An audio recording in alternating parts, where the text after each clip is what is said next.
Imagine a time when half the world was a ghost. A time when a ship could sail toward a known coast only to be swallowed whole by the sea.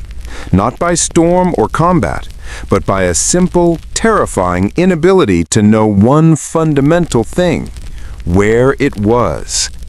Every year, riches beyond imagining and thousands of lives were lost to this cosmic blind spot, a missing line on the map. The problem wasn't the stars, the winds, or the waves. The problem was time. And the solution lay not with the great astronomers of the age, but with a quiet, self-taught carpenter in a tiny English village whose hands knew the intimate language of wood and brass. The Great Failure of the Sea. The year is 1714. In the stately halls of Westminster, the British Parliament, weary of the constant, heartbreaking reports of shipwrecks, passed a momentous piece of legislation, the Longitude Act. This was not merely a law, it was an act of desperation. The naval losses were staggering, threatening the very core of Britain's emerging global empire. A single disastrous naval catastrophe in 1707 saw 4 warships and over 2,000 sailors vanish off the Scilly Isles, purely because the fleet's navigators believed they were safe in the open Atlantic, when they were in fact dangerously close to treacherous rocky shores. To solve this fatal flaw in navigation, the Crown established the Board of Longitude and offered the most extraordinary monetary reward in scientific history: £20,000 sterling. For context, this sum was the fortune of a duke, an unimaginable wealth that would transform the life of any common man into royalty. It was a prize for a genius, offered to anyone who could determine a ship's position at sea to within half a degree of longitude, roughly 30 miles, after a voyage to the West Indies. The problem, as any learned man knew, was deceptively simple. Latitude was easy. Using a simple quadrant to measure the angle of the sun at noon gave you your position north or south with reliable accuracy. But longitude, your position east or west, was tied to time. To find your longitude, you needed 2 clocks, one to tell you the time right now at your position, and another to tell you the exact time back home in Greenwich, England. For every hour of difference between those 2 times, you knew you had traveled 15 degrees of longitude. The first clock was easy. The sun marked your local noon. The second clock was the insurmountable hurdle. No timepiece in existence could keep accurate time on a rolling, pitching, damp, cold, and hot ship. The finest pendulum clocks of the era, the masters of the drawing room and observatory, would stop or wildly fluctuate with the slightest disturbance. The ocean, therefore, defeated all efforts to keep perfect time. And so the greatest minds in Europe, mostly astronomers, focused on the only respectable solution, the lunar distances method. This involved using the moon as a giant, perfect celestial clock, measuring its position against known stars and using incredibly complex, tedious mathematical tables to calculate the time in Greenwich. It was a beautiful, learned, and utterly impractical solution for an exhausted sailor on a dark moving deck. The calculations alone took hours and were riddled with potential errors. The world waited for an academic to solve the puzzle of the sky. But the answer would come from a man more familiar with the smell of linseed oil than parchment. The quiet workshop in Barrow upon Humber. Far from the smoke-filled, intellectual bustle of London, in the flat, fen-filled countryside of Barrow upon Humber, lived John Harrison.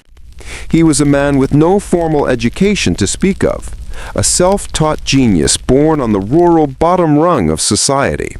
His father was a carpenter, and John's destiny seemed set to the familiar tasks of building barns, fixing windows, and crafting the sturdy furniture of provincial life. Yet a singular obsession had taken root in him. As a young boy, John contracted smallpox, and to occupy his hours of recovery, he was given a book of mechanical lecture notes. The book, dry and complex to most, became his living teacher. He did not merely read, he devoured and internalized the laws of motion and leverage. By the age of 20, he was not just a carpenter, he was a clockmaker, a horologist of extraordinary ability. His early workshop was a quiet, orderly place, smelling of freshly cut oak, sweet pine resin, and a faint metallic tang of brass fillings. It was a calming, repetitive world, perfect for the listener to settle into. Picture the light. It streams in through a high, single window, illuminating the dust motes dancing lazily in the air, falling softly onto the smooth, dark grain of the workbench. The only sounds are the rhythmic, gentle scrape of his tools, and most importantly, the clear, steady tick-tock of his early creations. Harrison was a radical, though he didn't know the word. He rejected the traditional materials of clockmaking. Most clocks were made of metal, brass, and iron, materials that expanded and contracted with temperature changes, making them inherently unreliable. Harrison, the master woodworker, created his first clocks almost entirely out of oak and lignum vitae, an exceptionally hard, self-lubricating tropical wood. He understood that wood, if properly seasoned and cut, was more stable material than the most refined metal. In this peaceful, focused environment, Harrison tackled the three great enemies of timekeeping: friction, temperature, and motion. To defeat friction, the silent, invisible thief of momentum, he invented the grasshopper escapement. Imagine the slow, hypnotic movement of a tiny segmented insect's legs. Two wooden pallets, finely balanced, engaging the escape wheel with such gentle, almost imperceptible contact that it required no oil. The pallets released the wheel with a soft, quiet clack, clack, clack that was more like a sigh than a collision. It was quiet, incredibly efficient, and the very symbol of his meticulous, patient genius. To defeat temperature, he created the grid-iron pendulum. Picture a beautiful, shimmering cage of 9 rods alternating between steel and brass. Because steel expands in heat and brass expands differently, he calculated the lengths perfectly so that their opposing movements would cancel each other out. It was a masterpiece of compensatory engineering, built by a man who had never seen the inside of a university. His 2 large regulator clocks, completed around 1727, were his masterpieces. They were enormous, stately objects, but their movements were flawless. Tested rigorously, they lost about 1 second per month. They were the most accurate clocks in the entire world, and the sound of their steady, measured tick-tock, a sound of perfect, unassailable rhythm, became the soundtrack of his life. The problem of the rolling deck. These were land clocks, however. To win the Great Longitude Prize, his creation had to perform not in the steady stillness of his workshop, but on the violent, chaotic back of a rolling ship. This was the next seemingly impossible challenge. The pendulum, the very heart of the clock, relied on gravity to swing its perfect, regular beat. But a ship's movements, the roll, the yaw, the sudden lurch in a squall, would destroy the steady pull of gravity, rendering the pendulum useless. John Harrison knew that the traditional pendulum had to be abandoned entirely. He needed a new kind of oscillating system, one that was immune to the ship's motion. The solution that came to him was a stroke of mechanical insight. Instead of a single pendulum, he would use 2, connected by springs. Imagine a man walking on a log floating in a river. If he uses a single pole for balance, he is easily thrown off. But if he has 2 poles, perfectly weighted and opposed, they can compensate for each other's movement. This was the principle behind his first sea clock, the H1. It was a vast, almost monstrous machine, completed in 1735. It weighed 75 pounds. Picture a beautiful, glittering birdcage of brass and steel filled with interlocking complexity. Instead of a pendulum, it used a set of 4 large interconnected dumbbells and spiral springs. As the ship rolled violently to one side, the momentum of one set of dumbbells would be countered instantly by the momentum of the opposing set. It was a mechanical ballet, a physical representation of equilibrium. The sound of the H1 was not the soothing tick-tock of a domestic clock. It was a series of slow, determined clunks and sings, the complex sigh of metal adjusting to chaos. In 1736, Harrison prepared for his first true test. The Board of Longitude, though skeptical of a common mechanic offering a mechanical solution, reluctantly agreed to test the H1 on a voyage to Lisbon aboard HMS Centurion. The journey was a masterclass in tension and relief. The traditional navigators on the ship used their quadrants and calculations, often disagreeing by a vast margin. But down in the captain's cabin, secured in its own box, the H1 kept its beat. On the return voyage, the ship's captain, determined to rely on the latest, most respected navigational charts, calculated that they were a significant distance off the coast of England. Harrison, however, consulted his clock. Comparing the clock's Greenwich time with the local noon, he calmly announced that the captain was wrong. He declared they were much further east, predicting the exact location of the Lizard Point on the Cornish coast. The next morning, Lizard Point was sighted exactly where Harrison had predicted. The shock and awe of the ship's officers were profound. A machine, a simple contraption of brass and steel, had performed the miracle that thousands of years of astronomy and mathematics could not. The slow grind of genius. The voyage was a triumph, but the prize was not won. The Board of Longitude, heavily biased toward the astronomical solution, was impressed but not convinced. The H1 was too large, too complex, and had minor mechanical flaws after the sea trial. They needed to see a repeatable, perfect solution.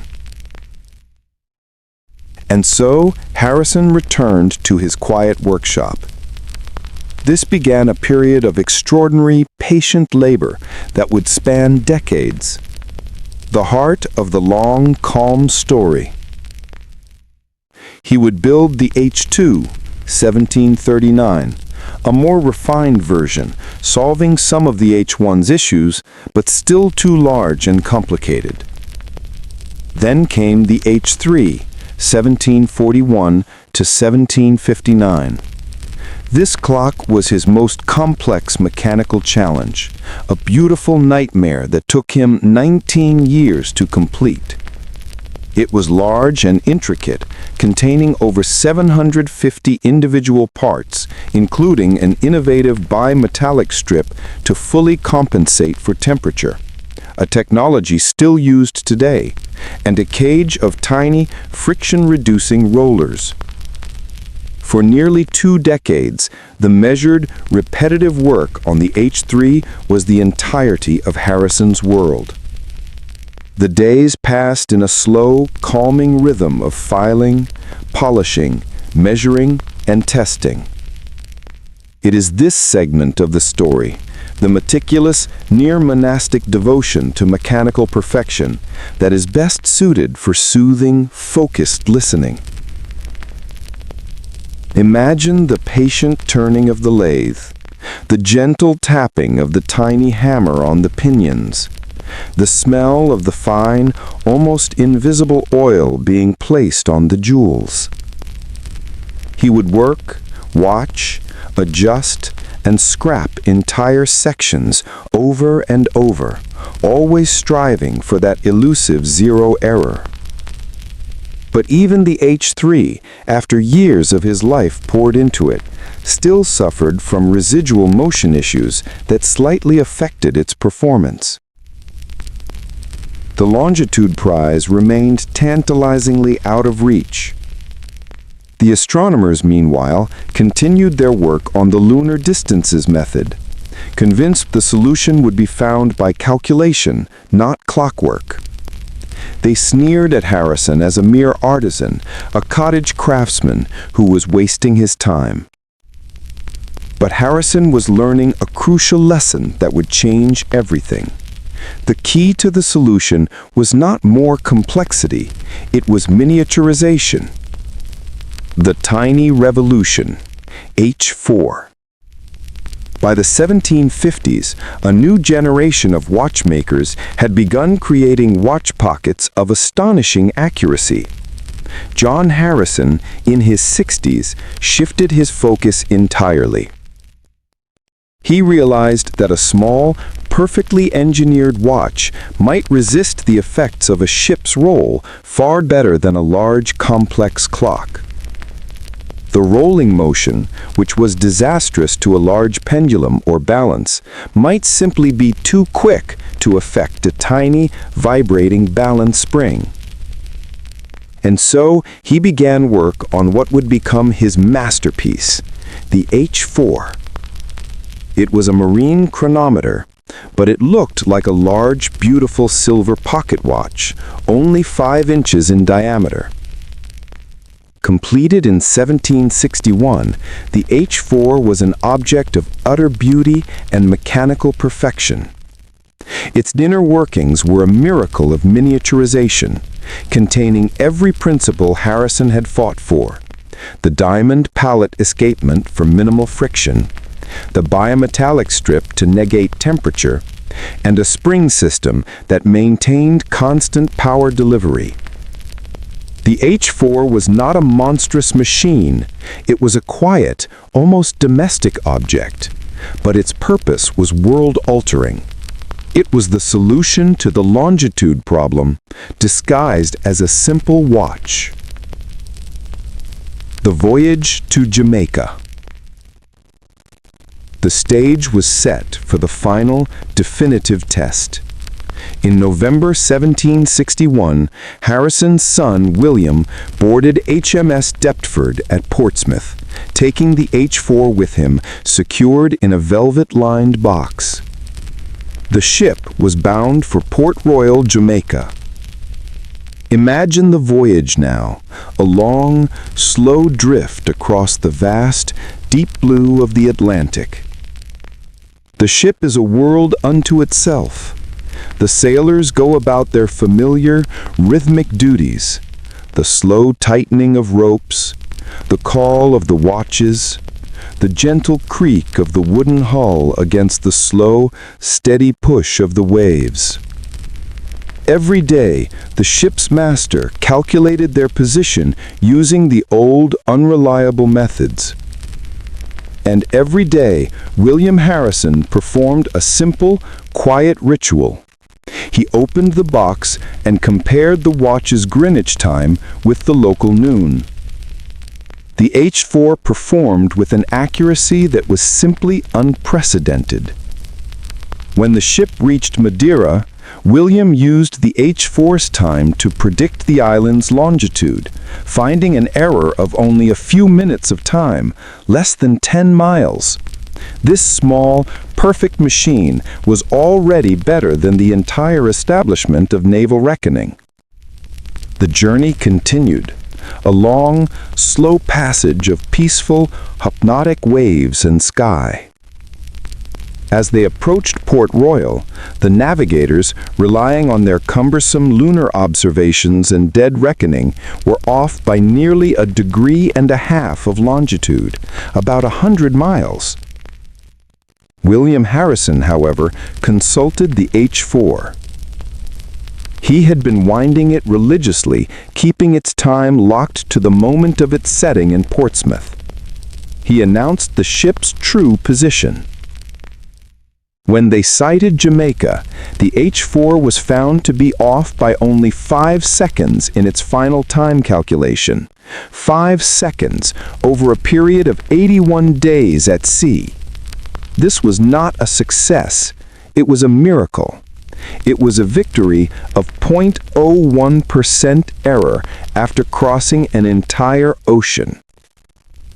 John Harrison's quiet, mechanical solution had unequivocally defeated the vast, complex, and respectable mathematics of the world's greatest astronomers.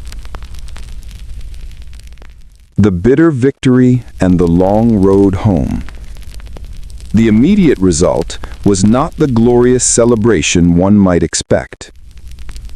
The establishment, the Board of Longitude, was stunned, but not defeated. The astronomers and mathematicians, led by the powerful and influential Astronomer Royal Neville Maskelyne, refused to accept that a mechanic had won. They claimed the H-4's success was a fluke, a matter of luck, or perhaps even fraud. They demanded Harrison reveal the secrets of the watch, which he was reluctant to do until he had secured the prize. What followed was a slow, painful decade of political and bureaucratic warfare. Harrison, now an old man, was forced to build a copy of the H-4 to prove it was not a one-off miracle. He was forced to reveal his methods and hand his prize-winning watch over for exhaustive scrutiny. He was paid in small increments, often only a fraction of the total award, under the grudging condition that his methods be made public for the use of the Royal Navy. It wasn't until 1773, nearly 6 decades after the prize was offered, and only after King George V himself intervened out of sheer exasperation at the board's intransigence, that the aging John Harrison finally received the full, undisputed 20,000 pounds. By then, the technology, the marine chronometer, was already beginning to change the world. It meant that ships could follow the same track back and forth, avoiding hidden dangers and cutting sailing times by weeks. It ended the era of ghost ships and blind navigation. The world shrank, and the sea, once a terrifying, mysterious void, became a predictable, manageable space, all thanks to a small, perfect circle of brass and steel. Harrison lived only 3 more years after securing his recognition, dying peacefully in his sleep at the age of 83. His legacy is quiet, like the man himself, but absolute. Every single navigation system on every vessel that crosses the ocean today, from the smallest sailboat to the largest aircraft carrier, is built on the fundamental principle that John Harrison established: the power of perfect, absolute time. He did not use the stars to find the Earth's position. He used a clock to find the true, fixed point of zero error. He was the carpenter who made the world smaller, safer, and knowable simply by listening to the quiet, perfect tick of true time. A rhythm now deep and constant, guiding us even as we drift quietly towards sleep.